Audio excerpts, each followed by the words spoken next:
What have you thought about what you're going to do? Because you said you're obviously a business-minded guy. You love the sport of basketball, though. What is a post-NBA career like for you? Ooh. Coaching? Scouting? Yeah, so... By the way, I've done I've done seminars for front office, by the way. but and the thing is, I love helping people. That's one of my traits. I'm very dependable as a person. Yeah. Right? And you can depend on me. And not only that, I'm very I'm of use for people. I people would call me and be like, hey, TA, can you help me with this? And I pick up the phone. I never have a moment that I go right. I'm bored or whatever. I always try to help people because that's how I am, right? Now, when it comes to post-game career, I don't know. You never know. Let's say you retire, Coach Bud calls you, hey, come help me coach the Suns. I got a lead assistant role for you. Are you going? Phoenix is nice. Phoenix is nice. If he needs me, I'll probably do it. If the only person who I know for a fact that they call me, I'm going is Jan. Giannis call me. You're doing whatever, yeah. I got he calls me. He goes hey man, I need you to do this.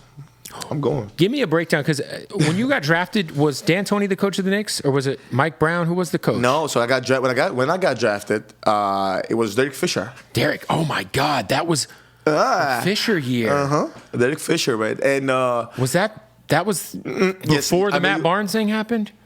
Can I tell you a story about that? Yeah. So that was the time I got my call up with the team. Mm-hmm. And I remember I went to the facility and it was a bunch of Team Z people and just not Team Z. Is that what? Yeah, that's it. Yep. Team Z and a bunch of people, journalists, and waiting out the cameras. And I was like, you're like, what's going on here? I'm driving. I'm like, it's we're talking about 2014, 10 years ago. I'm driving. I'm like, what's going on? I called my vet at the time, Sasa Vujicic. Sasha. All-time Laker great role player. Yeah, I call him. He goes hey, TA, just don't talk to nobody. Don't talk. I was like, I barely know English, so. Yeah, no problem. No problem.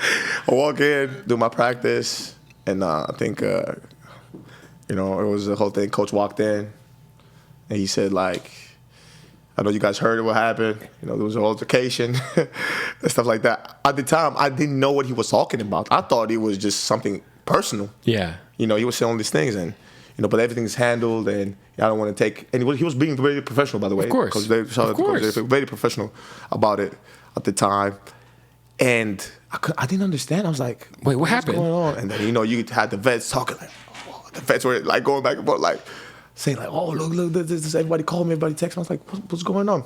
Mind you, later on, I found out about the situation. I was like, "That was it." But he walked in the meeting and was telling us trying to explain himself.